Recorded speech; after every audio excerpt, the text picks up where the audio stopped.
Delisting fears are back in the news for Didi Global. Let's talk about it. Hey everybody, Frank Finance here. Hope you're having a wonderful day. I'm not at my home studio, but I had to get this video out as it looks like pretty important information for those who either own or plan to own Didi stock. So the report is that the Chinese government would like Didi Global to figure out a way to get their New York Stock Exchange listed shares off of the US exchanges. Now there's basically two ways this could happen. The first being that Didi goes private. Now in order to go private, Didi would have to purchase back all the shares that were listed during the IPO. So it basically makes the IPO like it didn't happen. Now on the second piece is that they could go ahead and take those shares and transfer them to Hong Kong. This probably would be under a VIE structure, something very similar to what you'd see in Baba and other large companies like that. Now for the pros and cons. Now from the privatization piece, this is what I would prefer, as I think it would just go ahead and get your money back on Didi if you had spent money at the IPO or around the IPO or after the IPO. Basically what's being tossed around is that Didi would possibly go back and buy every share back at $14 a share. Now this would actually be huge news if you bought it at $7 or $8 or $9 or $10. That's a really good return if they're going to do that. Now that would be awesome news, pretty decent short-term news. On the long term, it just means that you wouldn't be able to own Didi as they grow into the future. As we've talked about in some of the other stock analysis, as they continue to remain dominant in China, you wouldn't be able to participate in the future of their growth.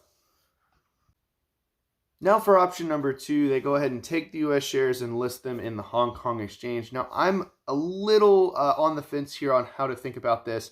Now the first thing is, I think this is going to cause a drop in the stock price, but I'm also thinking about, okay, well, if they're considering this, that means the app is close to going back into the market. Now, the downsides of being listed in Hong Kong is different. Investors are not allowed to be invested in that. That would have the VIE structure more than likely. So a lot of those negatives that you see with like Alibaba and Tencent and some of the large techs, you're going to get the same exact fear of those structures being delisted as well in China. So my concern with number two is that, one, there could be a further price drop, because they haven't yet announced that the app is going to be restored to the App Store. But they are listing it in an exchange that has a little less liquidity, less access from US markets. And so that would be a little challenging on how they were going to actually go about doing that. And it would be painful in the short term for US investors. Now, just to remind you, the reason why they're wanting to do all of this is because of cybersecurity concerns of Didi Global. Now, they haven't cited the exact concern or what the purpose or what they're trying to avoid with what information is going and making it to U.S. markets. But essentially what it comes down to is the Chinese government is trying to keep information inside their four walls and make sure it doesn't come out. Now, when it comes back to the strategy of this, what's going to happen? Now, if we get more inclined to know, this is coming down to a bet at this point. When we look at Didi and we say, okay, are they going to do option number one or option number two? My concern becomes, with option number one, you could have really great upside if you were able to get into the market really quickly.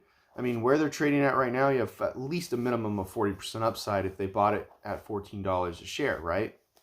Now, on the flip side of this, if they went ahead and listed in Hong Kong, you could see the stock price decrease in the short term. You're going to have less liquidity, less institutional investors. There's going to be less people investing in Didi over time due to it being listed in Hong Kong instead of the New York Stock Exchange. So I think on that second scenario, there's going to be probably another 6 months, another year of pain in Didi. And this doesn't really take into consideration the potential loss in market share over the time they've been taken out of the App Store, and all the other things that have been going on throughout the cybersecurity review. So there's a lot of risk here with Didi. Now, maybe you think it's worth the gamble. I don't think Didi going to Hong Kong is going to take them to zero. So there is, I think, limited downside risk. And by limited, I mean there is a limit. It doesn't mean that it's a small limit. I don't know what that is. I haven't really given it much thought. But the upside limit here is also pretty capped, at least on the in the short term, right? Either it's going to be bought back at 14, or more than likely in the short term, 1 month, 6 months, it's going to go down if it's put over into Hong Kong exchange. And you have to think about how you weight those and how you think the probability of one of those things coming true is for you to invest in Didi at this current time. Now, this is not my normal setup. I'm traveling for Thanksgiving, so please apologize for any additional noises. I do videos on personal finance, investing, and stock analysis. My name is Frank Finance. Out.